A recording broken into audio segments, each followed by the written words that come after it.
Hi, everyone. I am Elena Traster. I'm a professor of environmental studies, the chair of the environmental studies department, and coordinator of campus sustainability at the Massachusetts College of Liberal Arts.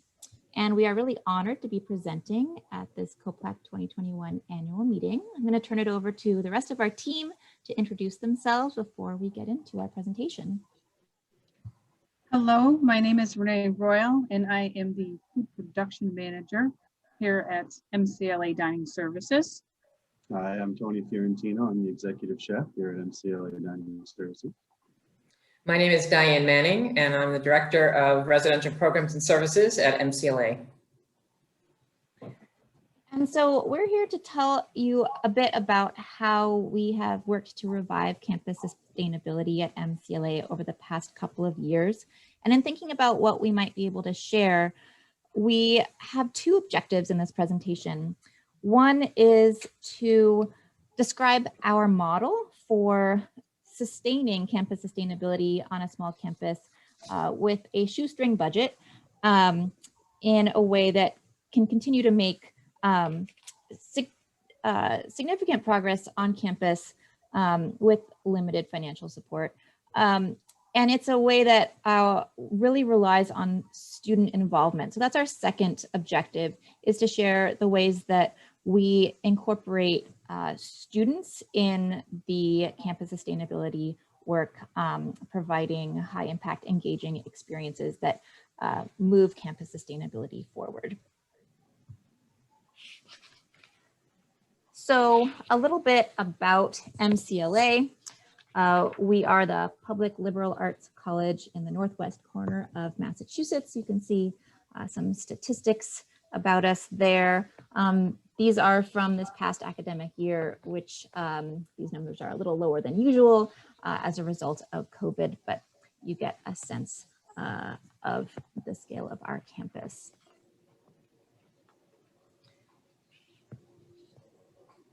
So our sustainability committee actually was first established in 2007, and it had a couple of grant-funded coordinators. Eventually, we lost funding for those coordinators, and the initiative lost steam. And then, as I mentioned, it was revived a couple years ago in the fall of 2019. And in our current model, we have a faculty sustainability coordinator. I'm serving in that role. Initially, that role was provided with a 1 credit APR per semester, and then as a result of COVID, that APR was cut. And there's a very modest compensation for supervising student internships. So our structure is that each month we have a full meeting of the Campus Sustainability Committee, and that has broad representation from across campus, including academic affairs, residential life, dining, facilities, administration and finance, a lot of student involvement. We have representative from the library, faculty join us, really representative of the whole campus. And the second component of our structure is that students, as I said, play a very large role in campus sustainability through service learning projects and internships and work study positions each semester. So these are the areas that we focus on in campus sustainability, and we will be mentioning them in turn as we go through this presentation. And I'll turn it over to Renee to tell us a little bit about how campus dining functions. Okay, so here at MCLA, we have one main dining hall. It's called the Centennial Room, which is the main dining room. It is all you care to eat facility. So in North, we are 100% dine-in with no takeout service, serving 900 to 1,100 meals a day. We have 2 small grab-and-go locations that serve house-made prepackaged items like sandwiches, salads, bagels, and pastries. By the end of the second semester, we were serving 100 to 150 meals with limited to no seating, and all food and beverage being packaged into go-style containers with the large entree containers being 100% compostable. We do participate in cardboard, glass, and plastic recycling. All of our associates are trained in reducing pre-consumer waste through proper and cutting techniques. All pre-consumer waste is composted or shared with livestock farms when available. And our used fryer oil is filtered and then 100% recycled. Waste reduction has been a challenge with all the food being pre-packaged to go, with limited to no seating available and not being able to collect and separate all of the post-consumer waste. We do encourage students to participate in recycling and composting with signage for compostable items, dedicated receptacles, and the assistance of student volunteer Megan Tully, who canvasses the dining room during peak lunchtime, encouraging as well as educating students in the composting process. The biggest challenge is convincing students of the need to compost and recycle, as well as the storage for these large containers after they're composted. They're picked up once a week, so it's hard to find a place to fit all these containers. And that's about it.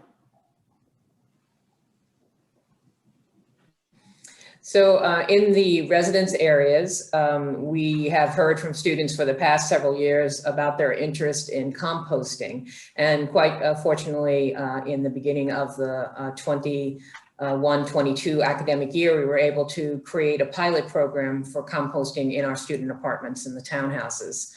So through that, again, something that was fueled by student interest and put into place by student internship opportunities, we created a pilot program where students were provided containers that they were able to collect their compostable materials in and then bring them to a central location in the apartment complex where they were then picked up by our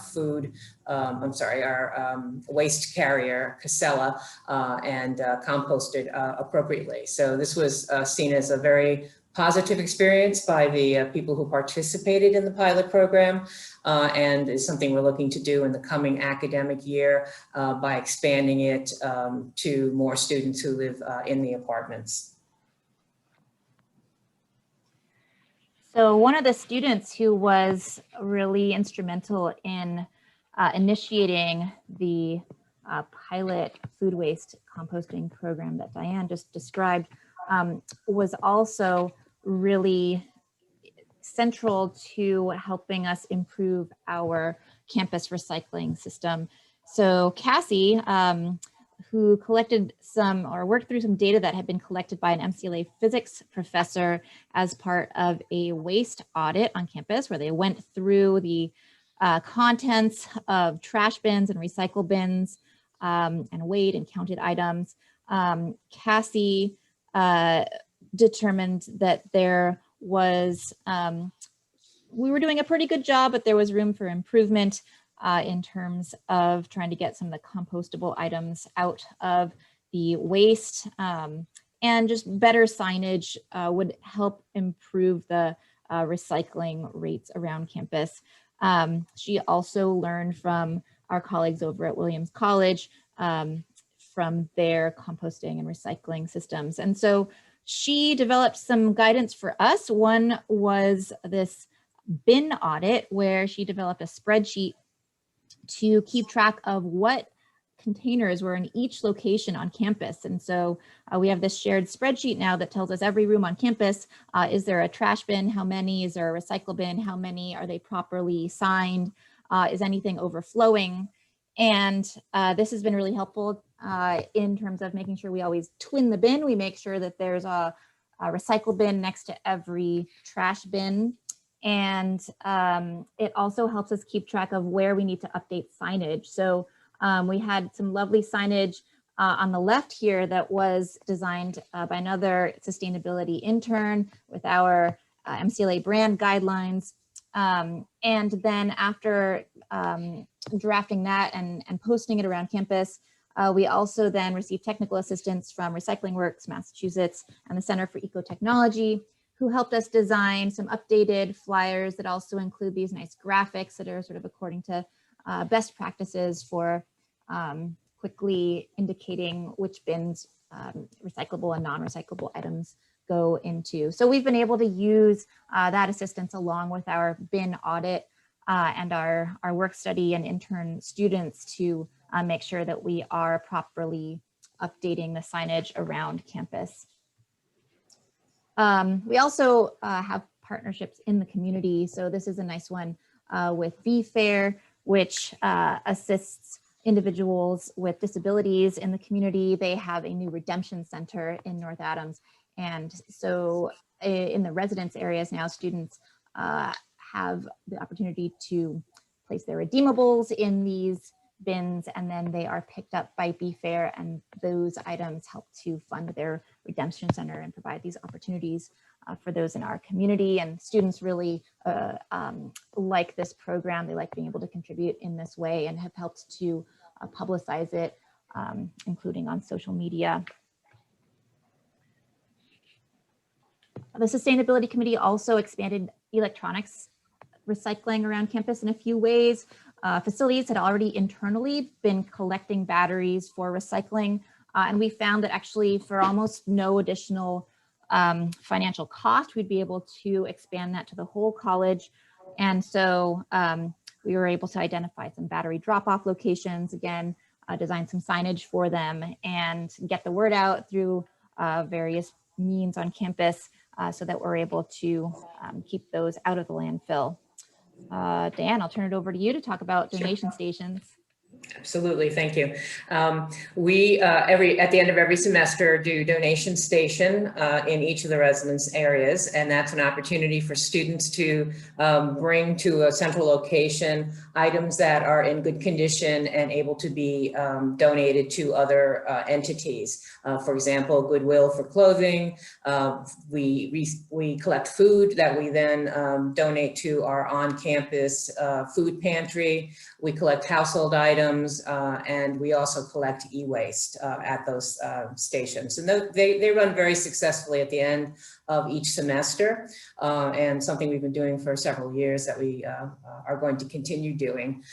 In addition to that, we also do mattress recycling, which is not so much a student initiative as an initiative in general to support the rooms that we and the facilities that we offer to students, and that's very successful. And if you haven't done mattress recycling on your campus, you'll find that it's less expensive than having to bring those items to a landfill.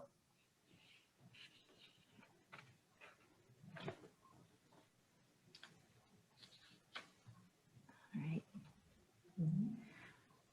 So we were pleased this semester that we were able to update our greenhouse gas emissions inventory. We had a student that was interested in this work.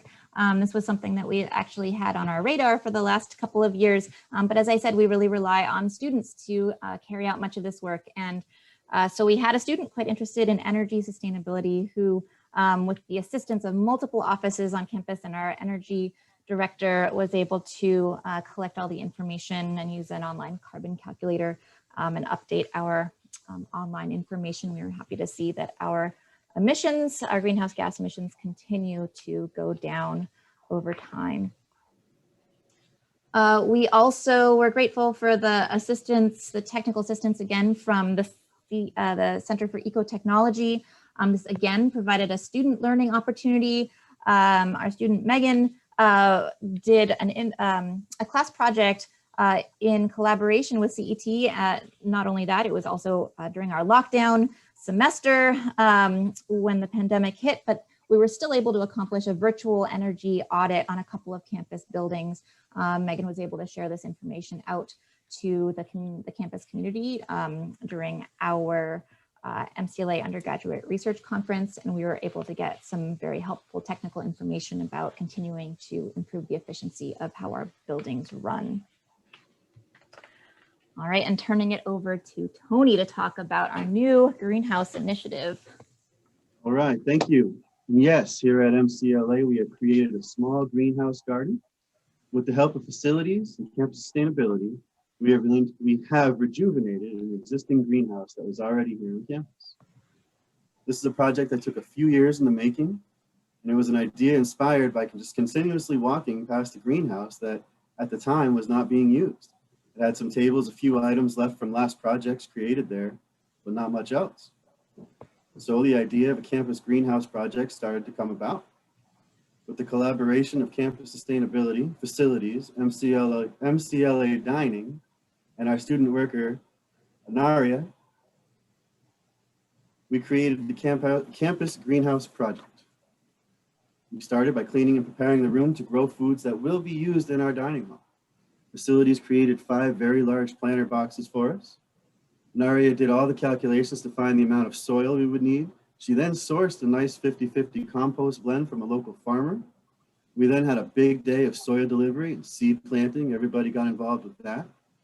We had all the items we're growing will be used in the dining hall at some point, and when they're being used, we will promote them that they were grown in our greenhouse. This is our version of farm to table. So what we call ours is from rooftop to tabletop. Our greenhouse is actually on the roof of our dining hall. We tried to include as many people from MCLA as we can. So our student worker, sustainability, we also included marketing. Marketing was able to make a label for us that we will then present when using the items from the greenhouse. So just to help us follow the items from the greenhouse through production to service in our dining room. So I think that's about as much as we could cover. Wonderful. Thank you, Tony.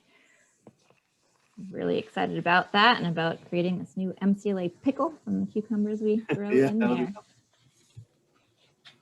We also have another project. Excited to see this one get off the ground. A couple of students as part of a service learning project in the spring. We're excited about the idea of a green dorm room certification program. And they created this nice logo and a checklist.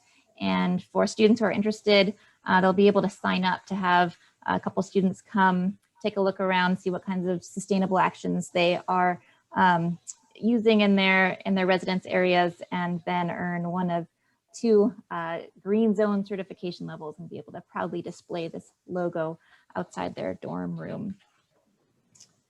And then finally, outreach and education is a really crucial part of campus sustainability initiatives everywhere. And so students are regularly involved with making sure to get the word out about what's going on with campus sustainability, how members of the campus community can contribute by dropping off their batteries, by knowing where their food is being grown, by recycling and composting appropriately. And so we use social media. This is a shot from our Instagram page.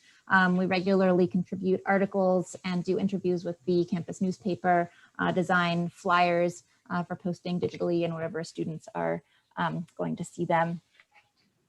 And in our last couple of minutes, I just wanted to share a few thoughts in terms of our model on our small campus with our shoestring budget for campus sustainability. What sort of we need to keep in mind is having realistic expectations for what we can accomplish in a given semester. There's a lot of variability amongst the students who come to us in terms of their background, in terms of their follow through, in terms of their interests, and we really rely on them to move sustainability forward.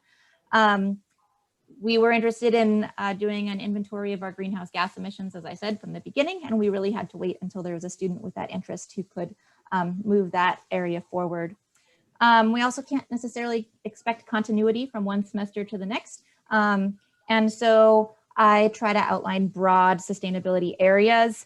And when students express an interest in working on campus sustainability, then I give them options for how they can design their internship to help continue to move us forward in the areas that they're most interested in. And so what this does do is allow for a lot of creativity among students. They're able to pursue the projects they're excited about, and that tends to also fuel student engagement. They tend to be excited about their projects, and they tend to also be able to share that kind of infectious enthusiasm with their peers. Primarily, we are an institution that is committed to preparing our students for post-college life and meeting the challenges that they will face head on. And so we know that these Internships and service learning opportunities are high impact educational practices. We always include a reflective essay requirement for students who are engaged with these projects. These projects allow students to apply their knowledge, navigate challenges, and learn the soft skills of working with peers and faculty and staff. Students don't just come from environmental studies to do these internships, but from across campus. English communication, students from business and marketing have all been involved. And they, as you've heard a bit, are really providing students with opportunities that are in line with their career goals. Students that are interested in pursuing energy sustainability or going on to work with National Grid in summer internships, pursuing internships with the Center for Ecotechnology after doing internships with them. So they're really excellent career opportunities. And finally, just to say that, again, in addition to the work that the students do each semester, these monthly meetings with broad representation at our campus sustainability meetings are really crucial to make sure that everyone is communicating with each other. You see here just represented MCLA dining and residential programs and services, along with myself from the Environmental Studies Department. Facilities is also key to all of these projects, as well as the other faculty and campus offices that I mentioned previously. It's that combination that has really allowed us to accomplish quite a bit over the last couple of years. And with that, I would just like to thank you for listening, and we look forward to continuing the conversation and answering some questions live at our conference. Thank you very much.